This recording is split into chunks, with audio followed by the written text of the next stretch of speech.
What is football in Dubai? It's an amazing opportunity foremost. It's all shiny, it's glitz and glamorous. There's a lot of affluency here. What is Elite Sports Academy? We started out as primarily a football academy upon launch and inception 13 years ago. Why in Dubai do you think about going to the US? The mindset you have to have is it's so ruthless to become a professional footballer. We all know this. We've all aspired to be a professional footballer. You know, when you're a kid, you want to be. I wanted to be Thierry Henry, my favourite footballer. I wasn't an Arsenal fan in any way. How many nationalities do you have at the academy? Probably over 150. From a parent's perspective, what's important about coaches for your son to develop as a footballer? Every coach is different, every person's different. I'm going to be different to you, you're going to be different to him, he's going to be different to her. That's life. Want to play pro, want to go to the US, want to play in the first league in Dubai, want to just get better at football.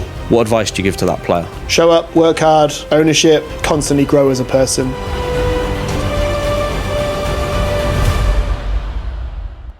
Hello everyone and welcome to the Select Generation podcast. Today we've got a new setup, I'm still getting used to it. So we've got the mics here.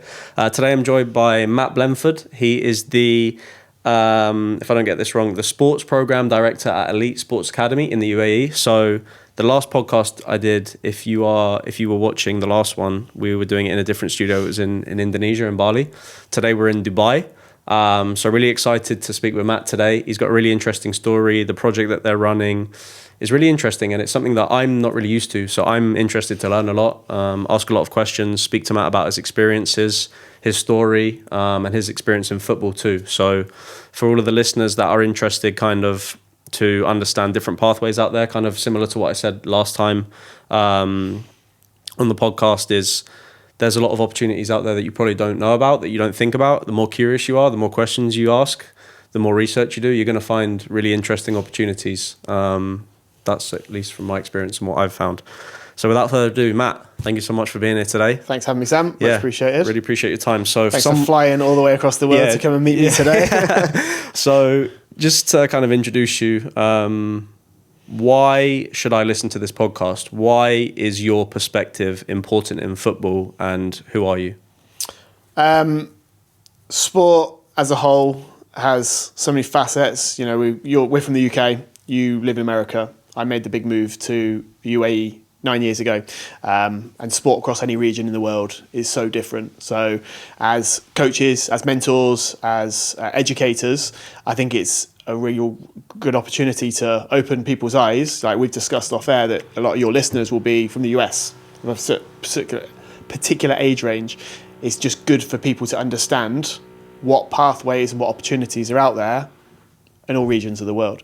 Who am I?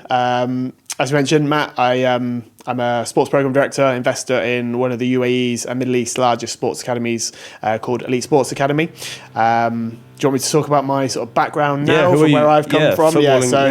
From a small town near Oxford in the UK, not a million miles away from where you're from. Sport has been my life.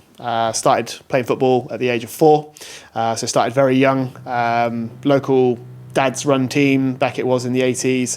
I've come a long way since the crying child at halftime on my first ever match when I got substituted and I couldn't understand why, to where I am now and being part of the sort of the sports education sector, so to speak.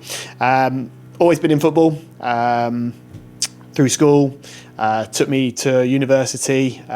In between that, I mean, I was a semi-good footballer. I'm not saying I was the best footballer. I was a dangerous footballer because I was so quick and I was always heavily reliant upon my speed, and had opportunities to trial with Oxford United, who were back then, they were what is now the Championship football team, and West Bromwich Albion, who were in the Premier League at the time. Obviously, never got anywhere with it, but amazing opportunities for me to really see as a young footballer. Back then, I would have been about 17, 18, the level. Like what you need to be a professional footballer and to get to the top, which we'll talk more about, I'm sure, later on. Took me off to university, best experience. You know, I'd love to have done the whole America pathway, which again we'll talk about later on, but University of Northampton, which we'll come on to shortly, was brilliant. Ended up in sports as a coach, and then, you know, fast forward to 29 years of age, UAE, and 9 years, this is now my home, married, kids, cat, dog, house, the lot. So right. That's my journey. Interesting. So for someone that's listening to this, and for myself listening to this, coming out to Dubai, what is football in Dubai like? How would you describe the level, the infrastructure? What is football in Dubai? It's an amazing opportunity, first and foremost. Dubai has, you've been here a couple of days and you've already said it's like, it's all shiny, it's glitz and glamorous, and there's a lot of affluency here. And with that obviously comes opportunity. It's one of the fastest growing cities. Dubai's only like 35 years old as a city. And more people are coming here every year. And with that comes growth in all sectors, whether that's real estate, sport, education, whatever it may well be. So with that, let's talk football and sport. The sport scene is growing massively here. When I moved here 9 years ago and joined Elite Sport from Premier Sport in the UK, there were about 20 academies, and that's now grown to nearly 500 academies. Football academies alone, like add on then your basketball, swimming, gymnastics, tennis, all the other sports around that. We do boast and have the luxury here of having world-class facilities. A lot is based out of schools because there are so many schools here, like nearly 300 schools with then full-size FIFA accredited football pitches. The facilities are fantastic, which firstly for a player is what you want. You don't want to be growing up playing on the grassy, boggy, wet pitches in the UK. It's chalk and cheese. The opportunity for children to have access to world-class coaching here is huge as well. When we set up at Elite 13 years ago, pre me being here, sort of the two directors at the time identified that there was a big gap, and that the quality element of the coaching and bits was missing, and they wanted to try and replicate academy style offerings for the Middle East. So we sort of pride ourselves on giving that sort of academy, like pro academy style coaching through world-class coaches, facilities and opportunity to the children here. To then hopefully give them a pathway to wherever they want to go. So what is Elite Sports Academy? Like, as a high-level overview, Are you Elite Sports? Is it a lot of sports? Is it just football? Is it for players when they're 16, 17? Is it for players when they're 5 years old? Is it for players to go compete high level? Is it just kind of for the parents to drop the kids off? Like, what is Elite Sports Academy? So we're fully fledged. We started out as primarily a football academy upon launch and inception 13 years ago. It's our biggest area, is the football department, with over 2,500 children in our program each week. Wow. And that's across here, UAE, Abu Dhabi, down an hour from here, with recent expansion to Riyadh in Saudi Arabia as well. We also have other sports as well. We've got swimming, gymnastics, basketball and holiday camps. This is available for children from 3 years up to the age of 18 years. And we have a lot of players who stick within our pathway and they go through, they have their sporting journey.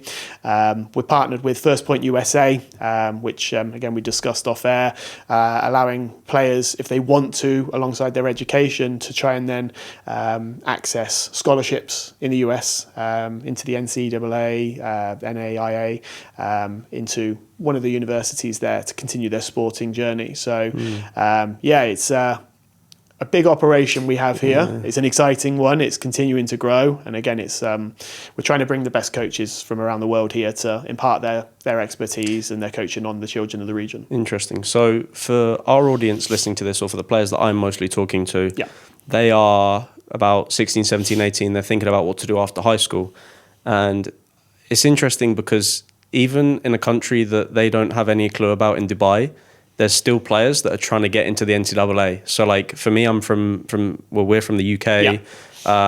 There's a big influx of European players. There's a lot of influx of South Americans trying to come to America.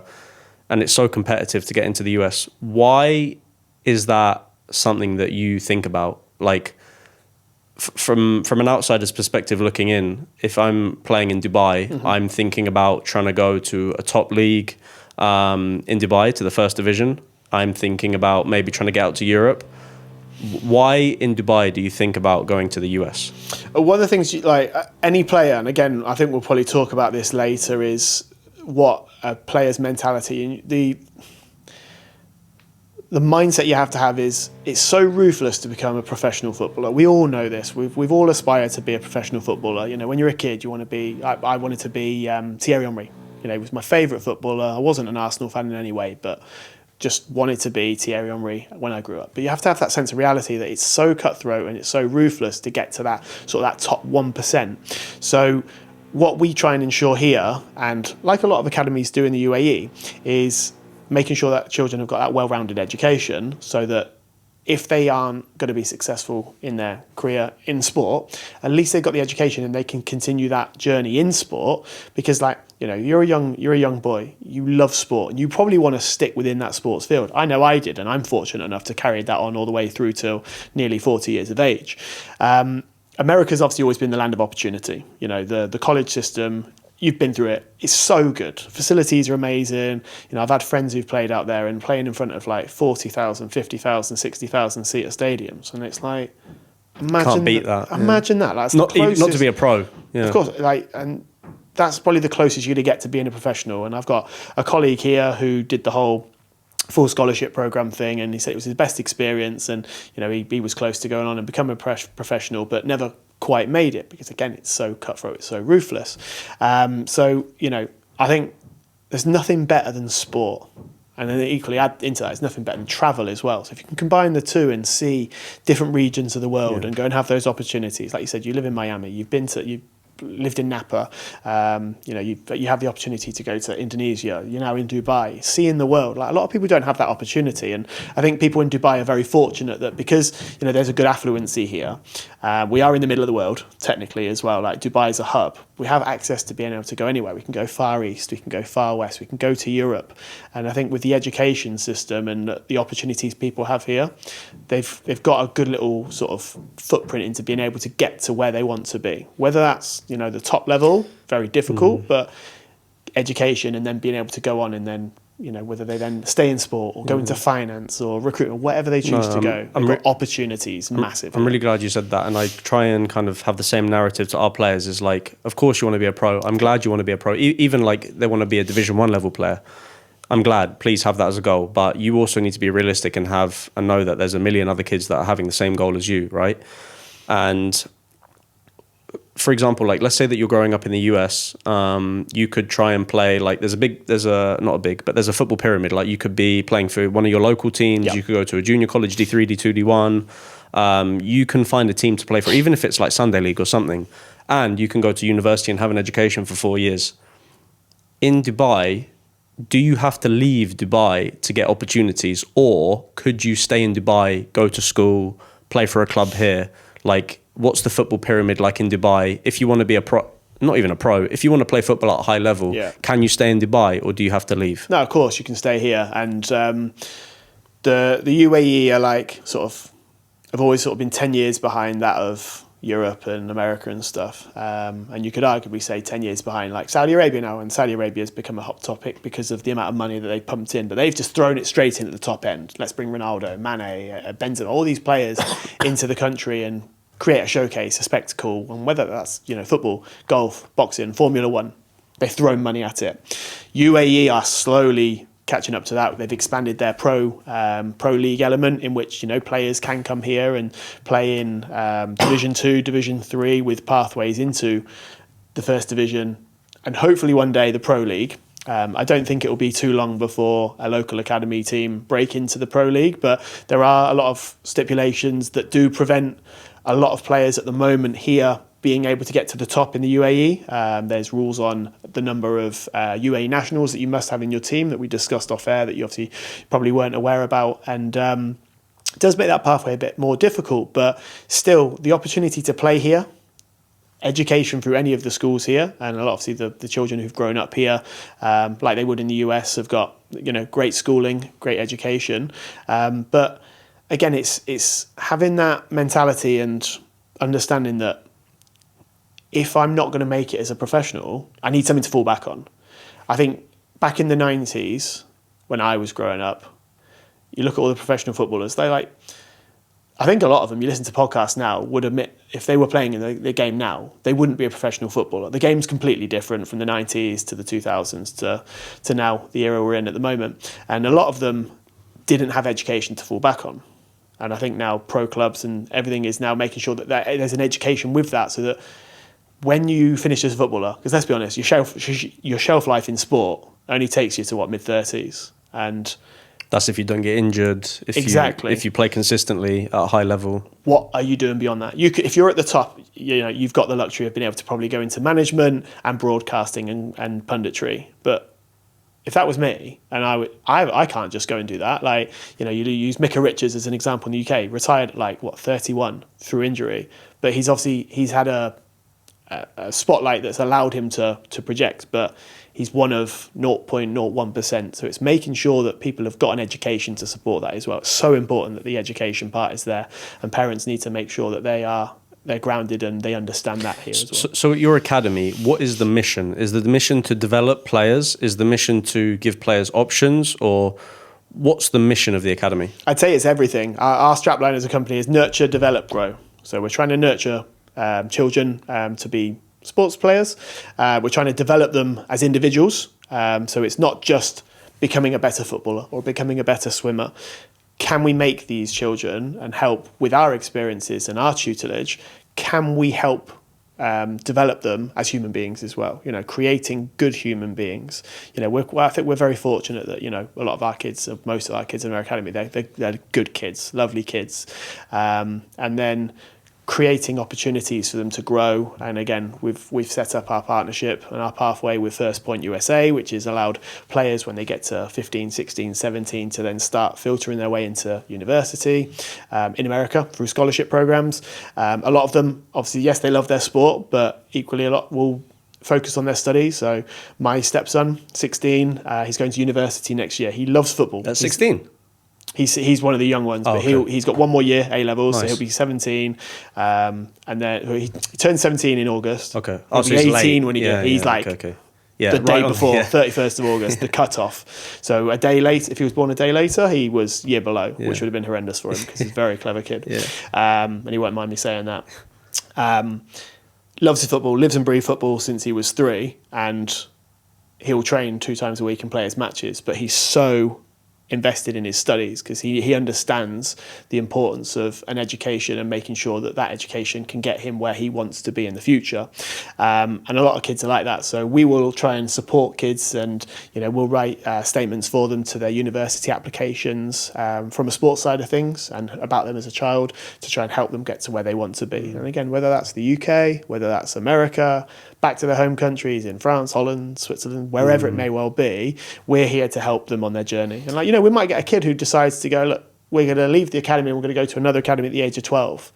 We'll support them on that journey, as long as they're not going to one of the tin pot academies out here. If they're going to go to somewhere where that academy has a very similar ethos and share our values, we will always support that. And I wanted to talk to about, off camera, you talked about how many nationalities you have at the academy? Probably over 150 from across the world. But that's Dubai. That's the melting pot of Dubai. So let's talk about this, in terms of the types of personnel, because from my experience, like in the UK, you've pretty much just got English people. You might have some European people coming, but that's pretty much it.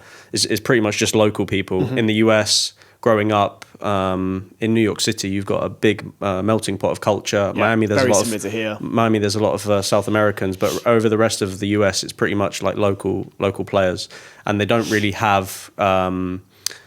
I don't want to say they're narrow-minded, but they're not that open-minded because they haven't really had conversations with people that have traveled that much or been to all these places. Whereas here, Dubai, you're playing in a team. Maybe the whole starting 11 is from different countries. So, how do you think that affects the mindset of people kind of growing up? Do you think it makes them more open-minded? Do you think it makes them more motivated, more willing to learn? How is kind of growing up in Dubai with all these different cultures? It's seriously open-minded here because of the mass number of nationalities here. I think Dubai claim that they've got somebody from every country in the world living in the country, whether there's one person or 100,000 And also people. Dubai, I want to say Dubai is a city. Dubai is not the country, Correct, right? yeah. It's always a misconception when people go, oh, why would you go to that country, Dubai? It's like, Dubai is not even the capital of the UAE. UAE country, Abu Dhabi capital, Dubai, just one of the glitziest, fastest growing cities. Many people have been here from 30 years, but then you're getting people arrive every week, every month, every year, looking for a better life here. And how do you think is that for players growing up in that culture? Makes it more competitive because obviously, I think kids have got a real understanding of, other people's identities and cultures here. You don't have racism here. You don't have xenophobia here because your best friend at school could be of a different ethnicity, could be of a completely different religion. And, kids will go to birthday parties and school events are hosted to celebrate these different things. So the cultural awareness is massive here. And I think the first thing you need to be culturally aware of here is the laws of the land. Like everyone always, I read so many negative scaremongering things from the UK about Dubai. Oh, you don't want to go to Dubai because adults can't do it, and you can't hold your wife's hand, you can't live together, and if you kiss somebody, you're going to get arrested, and all these horrible things that people read to scare people. But it's the same in other countries. Like if you don't abide by the laws in the UK, there's a consequence. If you don't abide by the laws in the US, there's a consequence. So it's like, but it's no worse here in any way at all. But I just think because it's like the Middle East and like, I thought the people are very welcoming. It's very safe. Yeah, hospitable, welcoming. The safety here is like one of the safest cities in the world. Now, did you have a big culture shock when you first came? I'd been here 6 times on holiday before I'd moved here. Made the decision to move. The first time was very much like, wow, like this is very different. But this is going back like, 16 years when I first came here. And then I came on holiday pretty much every year with friends. And I made the decision at 29 to move. But as you know, there's a very big difference between working somewhere and being somewhere on holiday. But Dubai has that element. It's like, it's work hard, play hard. So, but you know that when you finish work at the end of the day or your weekend, the world's your oyster. You're not dictated by weather here. Well, in some cases, yes. Maybe it's too hot at this time of year, but everything's conditioned inside. But, in the UK, Saturday afternoon in the middle of winter, and you look out the window and go, we're staying at home today, film day. But here, you can go to the beach, pool, the bevy of restaurants and hotels and opportunities and just there's theme parks. Some in for everyone here. And how did you get the opportunity to move out here? Was it through football or like... Did you have a job from day one, or you just said, I'm going to move there and I'm going to figure it out? So from my journey from being at university, when I was at University of Northampton, there was like a 18-month, 24-month period where I didn't get into anything in sport. So I was in retail working for the electronics company Bose, which I'm sure you've heard of, very big and obviously in America. I then had an opportunity through a good friend of mine from uni who had messaged me out of the blue on Facebook saying, I'm looking to set up a sports coaching franchise for a company called Premier Sport. We met, we had a chat, and it was right up my street. It was an opportunity to run and set up and run a business in the Oxfordshire region where we could go out to schools and coach it. So he owned it and I ran it. 3 years later, I then subsequently invested and took that over, and I bought the franchise from him. And mine was one of the smaller franchises in the UK. There's some serious big ones that are still running to the day. And we used to go into schools and teach ASAs, after-school activities, football, multi-sport, a load of different sports, and run holiday camps. So a bit different to Dubai. But I got to a point where I was like, I've had enough of the UK, and if I don't leave now, I won't ever leave, and I'll just end up in a rut, and I'll end up getting a house and I won't be truly happy. So made the decision to move here. I'd contacted a few academies saying, I'm coming out. I'll be moving out in the September, looking for employment. A couple got back to me. Elite was one of the first. Had 2 interviews online. They flew me out, did my interview over 4 days, couple of coaching assessments and stuff. Flew back to the UK. Literally before I'd even landed, there was a job offer saying, really impressed, want you to come out. No brainer. Moved out here in the August, and 9 years later, I landed on the 21st of August, and I started with Elite on the 22nd following day, and I was straight in. And my journey's now taken me from being just a manager or what was business development at the time to now an investor in the company. And it's been quite a journey, but an amazing one all the same. I can imagine, because I want to touch too on a lot of people that I talk to, like a lot of my friends, they want to work in football, and I always wanted to work in football, but I didn't really know how. Like I graduated from university. I remember I had like a volunteer coaching job, or I had like a job to go and work in finance in tech, and I took that because it was a salary. I was like guaranteed safety. But then I was like, I'm really missing playing football or being involved in football. So I set up Select Generation basically as a hobby it was kind of a passion project of mine. And I have a lot of friends who ask me, like, how do I work in football? And I talk to a lot of people on the podcast, like, how did you get a job? Like academy directors, people in marketing. A lot of my friends do like sales and marketing at football clubs. And I think the biggest piece of advice that I would give if you want to work in football is kind of like do it for the right reasons, because there are a lot of people a lot of my friends, I feel like I have a friend set up an agency every week and they're like, yeah, Sam, I can make like this amount of money off a player, helping him go to college. A lot of people are driven by the money. And a lot of people are driven by the money. And I think my biggest piece of advice is like do it for the right reasons, and also like use your network, because if you want to work in football, it means that you've probably played football, or it means that you've been a fan and you probably know people in football. Yeah. And use your network correctly. Don't go asking for things, you know, like go trying to give something some value. So as your advice, Matt, for someone that wants to work in football, if I'm saying, hey, Matt, I'm 20, I just finished university, I'm 21, 22, I'm working in retail, but I really want to be involved in football. I just don't know how. Yeah. How do you make something happen for yourself to work in football? I know it was one of the things that we looked at off air. Attitude and mentality is a big part of it. That goes for players through like training and everything, but what you put into anything will allow you to reward in the future. Like if you want to come and, for lack of a better word, half-ass it in any industry, you're not going to go far. Like if you're prepared to work hard and show that you're willing, which unfortunately with a lot of like, you know, younger players and younger people now, maybe mid-20s to 30s, and I don't want to tarnish everyone with the same brush. Mentalities are changing. I'm 39, nearly 39. God, I'm adding ages on here. 38. But I was born and raised to work hard, and it was like you cracked on, you rolled your sleeves up, you got involved and you did it. A lot of people, like, you know, have come to our academy, or I've seen in different industries, want to earn as much as they can but do as little as they can, unfortunately. And like, you know, we're in a generation of TikTokers and YouTubers, because like it's not to them it's a job, but it's an opportunity for them to do less but earn potentially more. I will always be very honest with somebody who wants to come into sport. Our industry is not going to make you a millionaire. It's not, unless you're a top professional footballer. It's not a hugely rewarding financially industry. Like you could work for a pro academy in the UK. They're not going to earn massive money unless you get really, really to the top.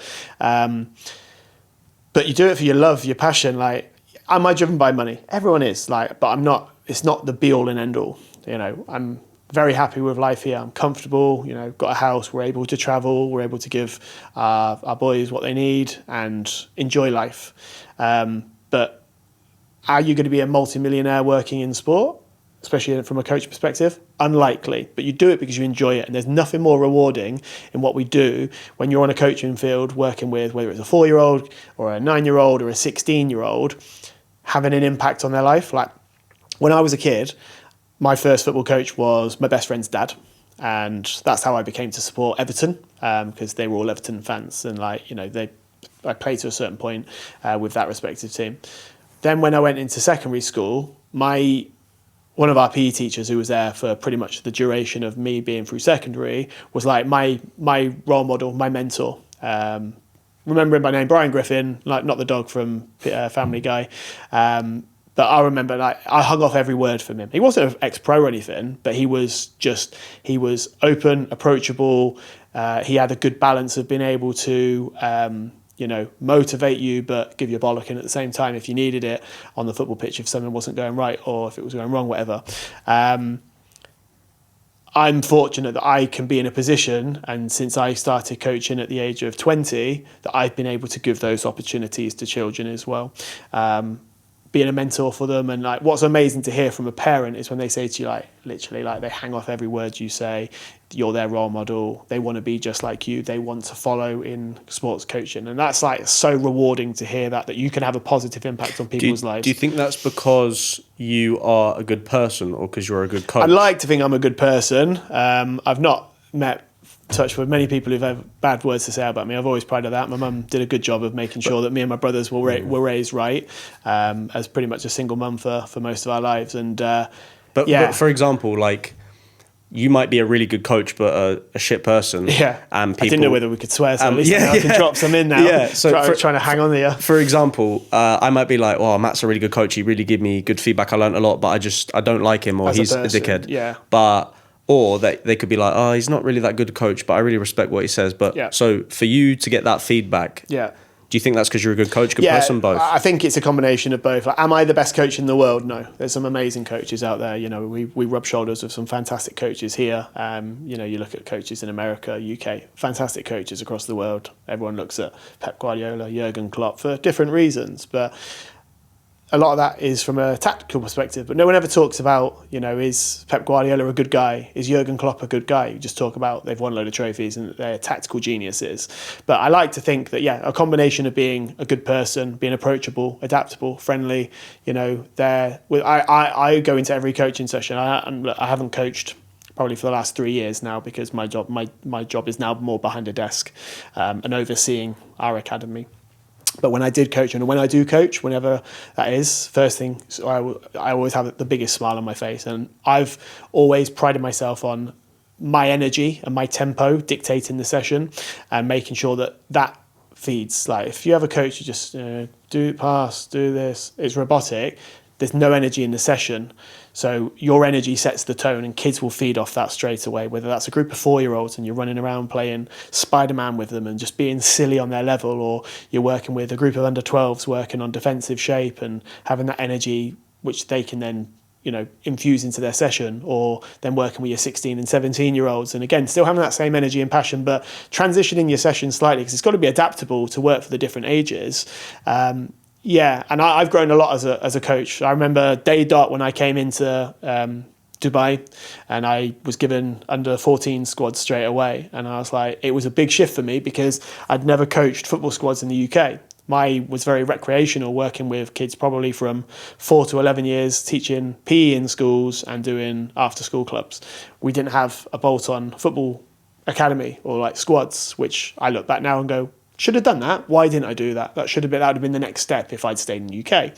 So I came into here and it was like a big shift. And like, I remember getting a lot of feedback from the director at the time saying, Matt, you need to go in, you need to stop your sessions more. You need to be stop, stand still and educate them. You're doing too much. Unlucky, well done. Yeah, next one. Because that's what I was used to doing in the UK, working with, because it was a different level of player and completely different environment I was coaching in. So I made big transitions in my coaching and I had to be very adaptable to be able to go from working with 4-year-olds and then an hour later working with 14-year-olds who were at an advanced level. So you've got to be really adaptable and have an ability to be able to go at any given moment to then transition into a bit of a different coach. You have to. For a parent listening to this that's thinking, oh, my son's coach isn't like that, or my daughter's coach is not like that, or I am struggling with my son or my daughter's coach because he doesn't have a lot of energy in the session, or like, for example, now if you're a director of the academy and you're picking a coach, from a parent's perspective, what's important about coaches for your son to develop as a footballer? What should you be looking for from his or her coach? Every coach is different. Every person's different. You know, I'm going to be different to you. You're going to be different to him. He's going to be different to her. That's life, you know, and we can't make all of our coaches exactly what we want them to be. We have to let them have a personality. So you can't change that. Now, we can obviously give them, you know, tips and feedback on what they could do better. You could deliver the best session in the world, but, you know, we've got high standards here at Elite and a lot of people have high standards. What does high standards mean? What are you looking for in a coach? Without sounding corny or cheesy, like we are elite. So as I said, we were set up because we wanted to deliver like top academy level coaching. I'm fortunate with the coaches that I work with and that have worked with us that we've got good people in our academy. Our recruitment's pretty rigorous. We sort of do a bit of a deep dive into them personally as well. So are they already in the UAE? If they're moving to the UAE, are they moving with a partner? Sort of their backgrounds, where they've come from. We obviously then get them on the coaching field as well to see them delivering sessions, because you could have an outstanding coach, but again, if you go back to you as a person, if you're a shit person, it's not good for dynamic and team cohesion and morale, and how people speak to people. Like, are you personable? Like, if a parent came to speak to you about their child, are you able to have a conversation with them? Which unfortunately, a lot of people since COVID, like, people don't want to talk to people these days. People would rather sit behind a computer screen and type it and just bash you. We're in an era of hammering people on social media, and it's like a big pandemic. And I've always been very comfortable to speak to people, which is why I was more than happy to come and speak to you today. But a lot of people would just go, oh, I don't want to speak to somebody. Like, I'd rather hibernate away from it and bury my head in the sand. So we're quite fortunate that our coaches are good people, able to speak to people, be relatable to children of a 4-year-old and be on their level, but then also be able to understand and be empathetic enough to be able to speak to somebody who may be, again, 12, 13, 14, who's at a different period in their sporting journey or their emotional journey, that they can deal with them and it not just be, you just shout at them because they've done something wrong or they're misbehaving in a session, but there might be a deeper reason as to why. And again, we're not psychologists where we're going to go and drill down into, asking questions and stuff, but you've got to be empathetic enough to know and be able to deal with a child who needs to be more hands-on, or somebody who needs a bit of visual guidance, or somebody who's verbal, or the kid who needs an arm around him and a bit of a G-up to give him confidence. I was a confidence player as a kid. I was a striker. I thrived off confidence. Nothing better than scoring a goal for me.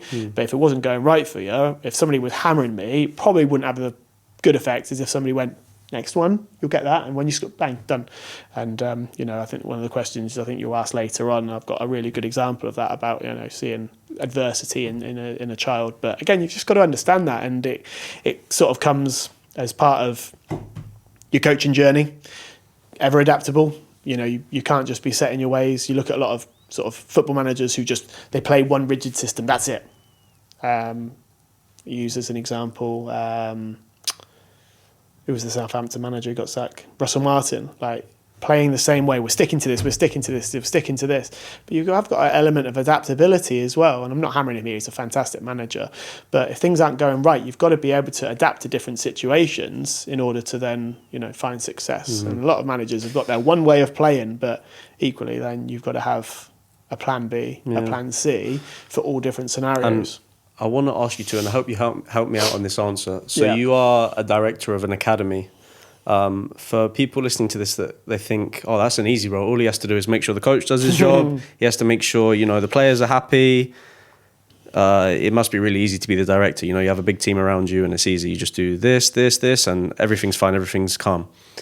What's your role? How many roles do you have? What are you doing to make sure that the academy runs smoothly, because you have a lot of responsibility? Yeah, and I mean, I've done a lot of different things through my 9 years with the company. So as the director of the sports programs, I oversee the football, swimming, gymnastics and basketball to make sure, one, they're populated. We've got players on the football field, players and swimmers in the pool, in the gym for our coaches to coach. That involves social media, marketing and promotion, which is huge. Obviously getting the voice out there. We're very fortunate that our reputation as an academy sort of precedes ourselves, that we've grown to a point where we are recognised as one of the premium academies here in the UAE.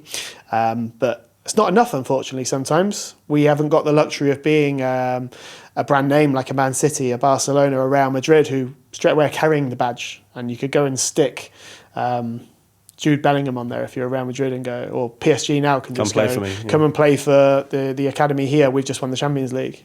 They've got that clout straight away. We haven't. We're homegrown, and we've done it through sheer hard work and just being very professional or elite in what we do. We don't stop. We don't stand still.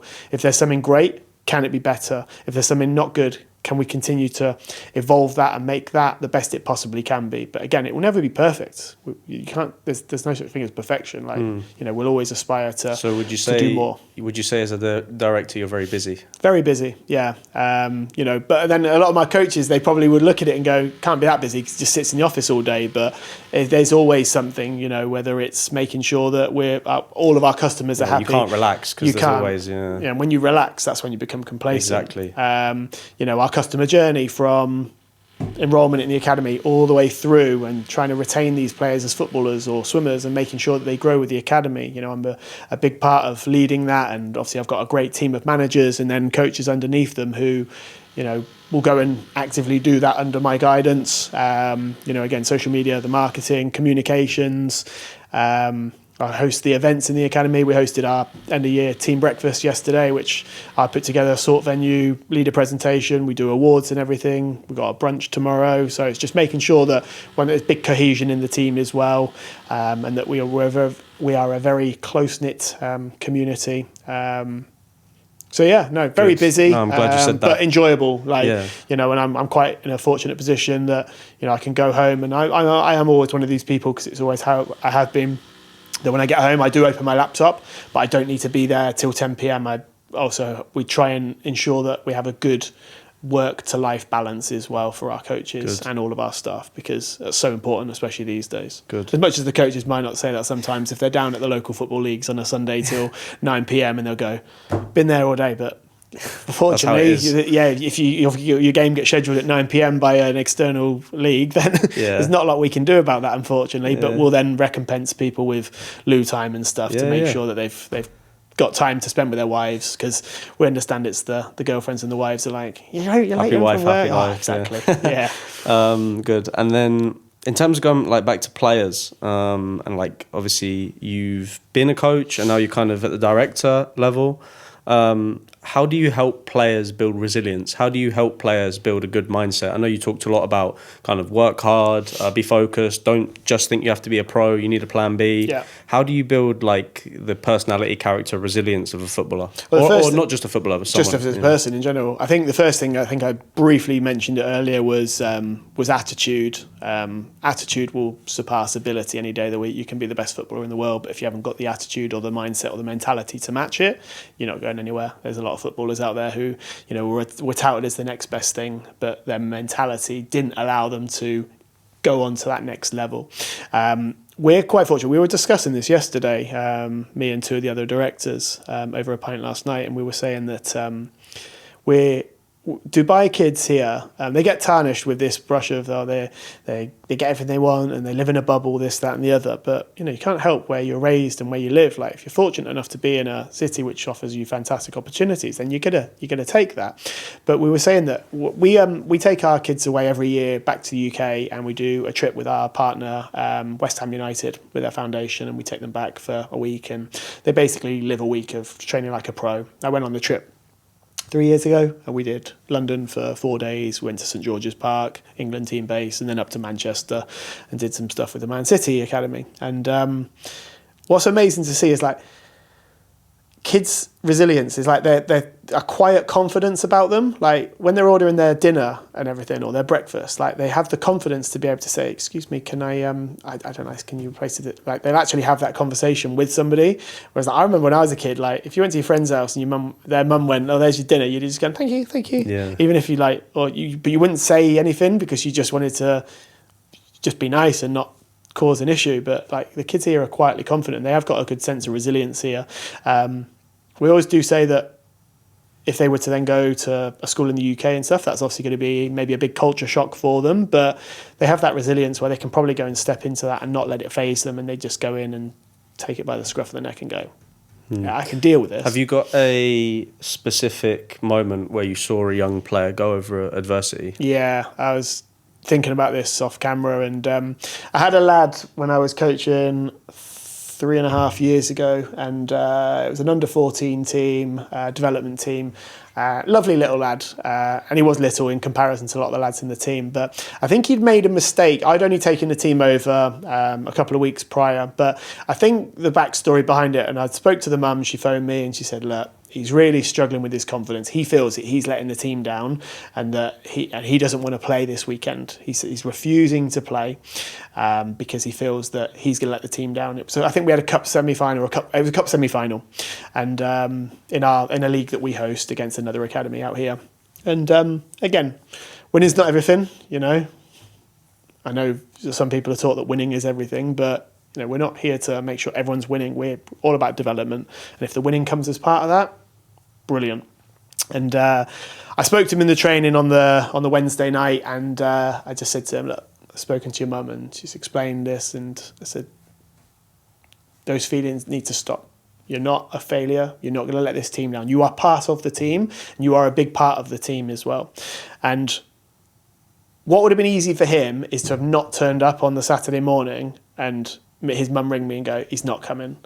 But I got him to a point where he was confident enough to come on the Saturday. He said, I will be there Saturday. How old is he? He was 14, but a very small 14 at the time. You would have thought he was about 9. And the first point was get into the game. Now, could have been easy for me, and a lot of coaches probably would have just left him on the bench. But I identified that would have crippled him, because he would have then thought that my coach hasn't got the confidence and the trust in me to play. So I made the decision to start him. Best decision. Scored within 10 minutes, won the game 1-0, and fair play to the rest of the team. Like, they literally carried him off and just saw a completely different. And that conversation that I had with Mum, that had gone after that. The confidence he went in and scored in the final. We ended up winning the league and the cup that season. It was brilliant, and it was just like, so for me, I was so proud, not in myself, like proud of him, that if he hadn't shown up, he probably would have sacked football off. Probably would have given it up, but because he turned up, he showed up, and he went and he did it. He proved himself wrong, and he didn't prove me wrong. He proved me right. Like, I knew I had full confidence in him anyway. You know, it was just one of those things that kids have. They have moments, they have blips where all of a sudden, you know, for whatever the reason might be, it could just be they just hit a dip and go, and confidence goes out the window. What's the relationship between hard work and luck? You make your own luck sometimes. Well, no, you make your own luck all the time. But I think hard work is absolutely key. There's 1% of people in life who might get lucky. You might get lucky and win a lottery. You know, there's no skill involved in that. You know, I'm a gambler. I could win a accumulator to win £1,000. There's no skill involved. You do your research, but get lucky. You know, you see football teams win things where they've been 20% possession, but you score a breakaway goal and you have the only shot in the game. Like the Club World Cup the other day, was it? I know there was an element of hard work, but Boca Juniors had 32 shots on goal. Auckland City had 1. They scored. Like, it hasn't come through luck. They worked hard for it. So work hard's absolutely key. Like, that's like number one rule in my mantra. Like, you work hard. If you're going to come onto the football pitch, you're prepared to work hard, because if you're not going to work hard, there's no point in you being there. What does hard work mean, though? Because I talk to a lot of players and they tell me, Sam, I think I'm working hard. Yeah. Well, Right. and then somebody's working hard is very different to somebody else's working hard. So what do you think, like, what's the definition of hard work?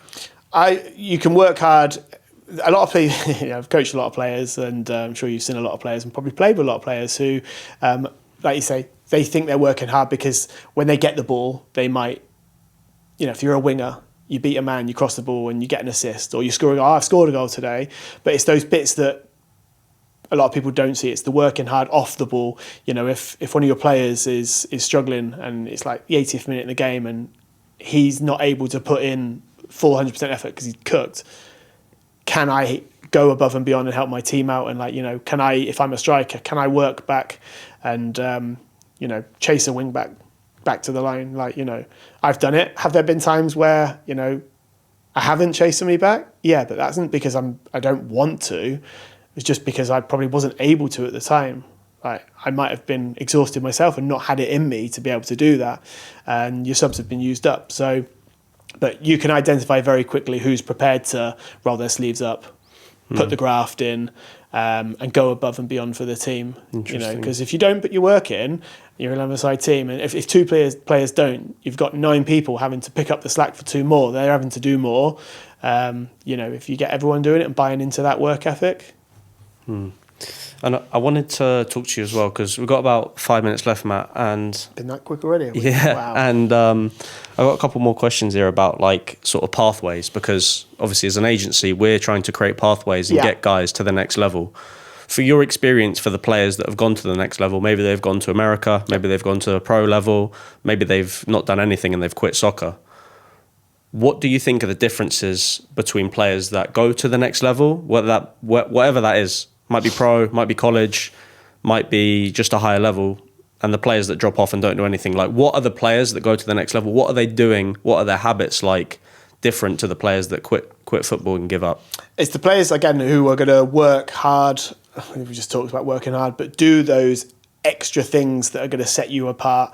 You know, my 2 boys at the moment are 13 and 16, and again, they're not doing it because they want to get to the top in the sport, but they're just doing it for their physical shape, is doing things in the gym. So they're actually spending time in the gym, so they're in peak physical condition, you know, making sure that you have that extra 1 or 2% in sharpness by, you know, training, if you've got a training session at 6 a.m, being there, showing up and not going, do you know, I'm going to take the easy route out, I'm going to have the extra hour in bed here. We've all done it. We've all done it where sometimes you wake up and go, I've got to go and graft. But that's discipline. That's discipline. And if that's drilled into you from a young age, and again, a lot of that has to come from your parents as well. I was fortunate that my mum did push me, but not in a way that was over exuberantly pushed. But, we were raised to work hard. Like my granddad was a grafter. My uncle was a grafter. My dad was a grafter while he was around. So behaviours are learned, and if you're not encouraged to do that from your parents, your mentors, your siblings, then who's going to help you to do that? So if I'm listening to this and I'm thinking, oof, I could have done a bit more today, or I went to the gym, or I went for a run and I could have run an extra mile, or I went for a dinner, I shouldn't have had that ice cream, or next week I don't have anything on my schedule, I wanted to just play video games and go on holiday, like go to the beach with my friends, but now I'm listening to this and I think I should work harder. How do I incorporate hard work into my schedule? Or is it just something I'm born with and I can learn? I don't think it's necessarily something you have to be born with. It's just, again, we're in a world now where there's so many, motivators and educators out there, like so easily accessible now, podcasts and, see things on social media. My wife watches a lot of like Jay Shetty. Yeah. We talked about Diary of CEO, Stephen Bartlett, and he brings some amazing guests on. And my mentality's changed a lot. No, it hasn't changed, but I think I've enhanced my mentality, and I've continued to make myself better as a person and in a work environment by taking nuggets of information from people. I work in network marketing around the outside of my very busy job as well, fortunately, because it is an industry, network marketing, that we're not educated about as kids, but you can do in pockets of spare time and not have, if I want to put an hour of work into it, or if I want to put 6 hours, like if I want to go home this afternoon after we finished up and go and put 6 hours in, I'll reap the benefits of that hard work.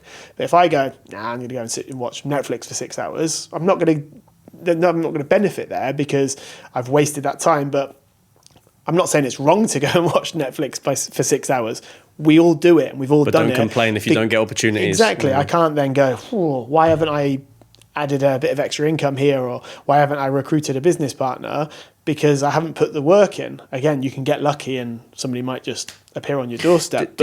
We do need those elements of downtime as well, because there is a fine balance of being able to put work down, rest and recuperate. Because I think if you are subsequently then, if you overwork yourself, you can't perform at an optimum level. Like if I worked all hours of the day and I go home and I continue to work and I go to bed late and I wake up early in the morning, I'm in the office and I'm sat there like that, I'm not at the top of my game. So it's working smarter and not harder as well. Yeah, because you strike me as someone who likes opportunities, takes advantage of opportunities, and you see something and you go for it. And a lot of the players that I talk to, sometimes when they first talk to me, I'll say, like, where do you want to go? Like, where do you want to play? Close to home, close to my family.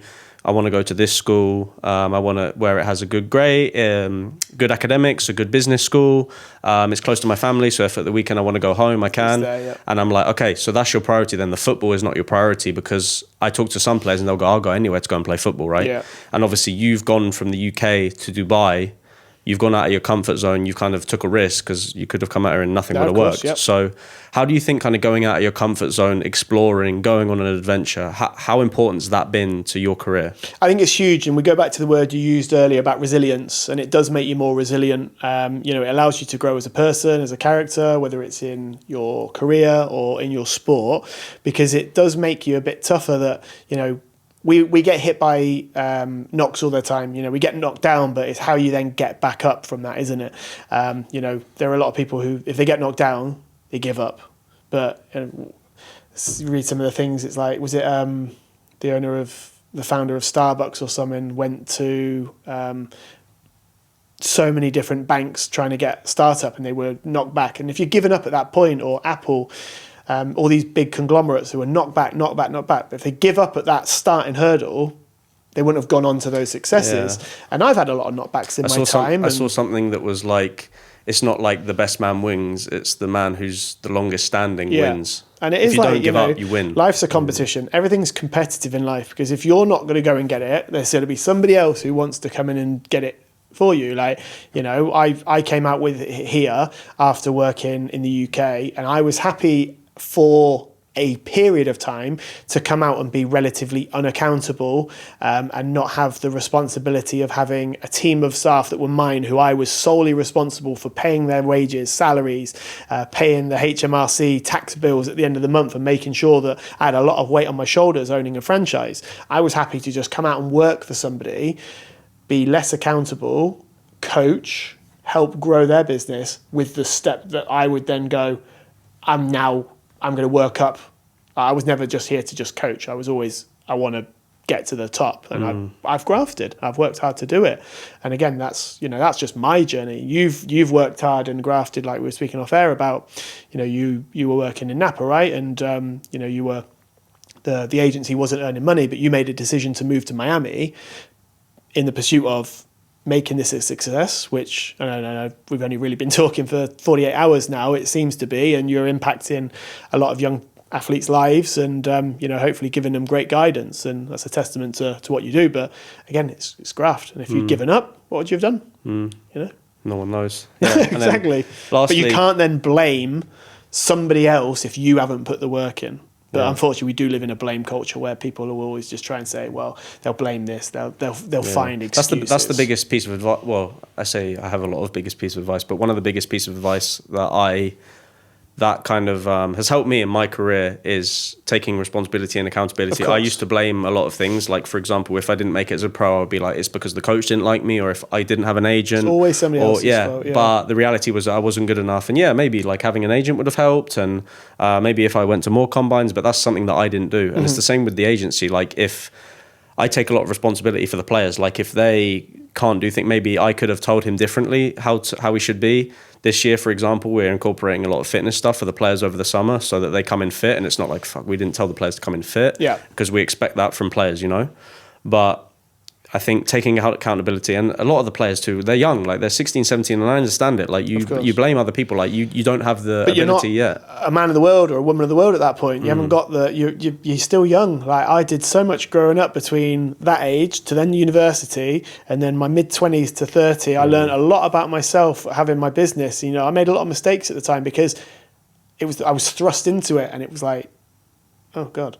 I think it's like, if you win, that's your fault. If you lose, that's your fault. Like, if you win, take responsibility and accountability for winning, whatever that is. If you score a goal, great, that's because you worked hard, or you did some video analysis off the pitch, or you went to the gym and you got that extra yard of fitness. But then if you get injured because you haven't been stretching and you're unflexible, and like, that guy shouldn't have tackled you, but if you were more flexible and in a better shape, that injury might not have happened to you. So of course there's like things that happen that aren't your fault and things that happen that are your fault. But like, at the end of the day, the thing that I dislike the most about players is having excuses and saying, "Oh, I'm not at that level because of this." Like, no one cares. Like, work harder. We've had kids do it. Turn up without their bib or without the shin pads. My mum or my nan didn't do it, or put it in the bag or wash it. Take responsibility. Yeah. Like, if you're 4, I get it. Yeah. But if you're 12 to 17, you've got no excuse. Like, that's your. Don't tell me you want to be a pro if you're not. You wouldn't wake up in the day and go to school without your shoes on. You'd put your shoes on. Yeah. Like, it's having that responsibility and accountability is a big word there that we discussed. And then last question, Matt. For a player listening to this that is 16, 17, that is thinking about making the jump, right? They're about to finish high school. Yep. Want to play pro, want to go to the US, want to play in the first league in Dubai, want to just get better at football. What advice do you give to that player? Show up, work hard, ownership, constantly grow as a person, educate yourself, travel, see the world. I know it's not just that easy to just go and just jump on a plane, but these worldly experiences help round you as a person. You get a better understanding of cultures and people, and because you're going to be thrust into environments where you're going to be playing with a teammate who's from a different part of the country or part of the world to you, who might have a different culture or a different mentality. At least you then have an understanding of that, and it's not, you're not going to come to blows and loggerheads because he's working hard and you're not working hard, or whatever it may well be. So, round yourself as an individual, on and off the field. Education is key. Could I have done better at school? Absolutely. I'll take full ownership of that. I was probably a bit more interested in playing football and kicking the ball around and being out and about than my head in the books all the time. And could I have gone and done better in my studies? Yeah, I could have. But did I get to university? Yes. Did I make a step into owning my business? Yes. Did I make a decision to then give myself a better life and provide for my family and give us all a better life? Yes. Like, am I perfect? Absolutely not. And am I continuing to develop as a person? Yeah, all the time. But you know, I'm very fortunate. I'm very happy with sort of the life I've provided for myself. But again, I've not had any hand-me-downs. I've worked to where I've got to. And again, you know, I'm not a multi-millionaire by any stretch of the imagination. I'm not the best person on this planet, but you know, I can look back when I'm 60, 70 and say where I've got to or wherever I end up in life, I've done that because I've worked. I've not relied on a hand-me-down in any way from, I had a rich mum or dad, which we certainly didn't. We were just from a working class family. You know, we've had to work to where we get to, and you know, a lot of the people I work with and have worked with have done the same. But then equally, there are a lot of people I have worked with and seen in time who haven't. And you see on Facebook and things where some people are and where they sort of got themselves to, and sort of go, you've either maybe had a bit of bad luck, but you know, you can always look back at what have you done to get there, sort of thing. Yeah, so. Absolutely. Really good advice. Guys, we'll tag all of Matt's information. So if you found something useful, if you found something that you learnt about or knew, or you learnt about Dubai and that was interesting, pop him a message, and hopefully his DMs aren't flooded, but he'll get back to you soon. No, but I've got no issue with that at all. If somebody asks me a question, I'll happily, you know, give some advice. And like you've randomly messaged me out the blue yesterday, I was more than happy to come and have this conversation, because if this then helps the next generation of athletes and players, and we've just done 0.01% and we've made a difference, then, you know, we've done our bit, haven't we? Perfect, Matt. But yeah, guys, I hope you enjoyed the podcast. New experience, new backdrop. I actually like the lighting in here. Have to move to Dubai? Yeah, have to move to Dubai. But yeah, good episode, Matt. Appreciate your time. Pleasure. Talk Thanks soon. a lot.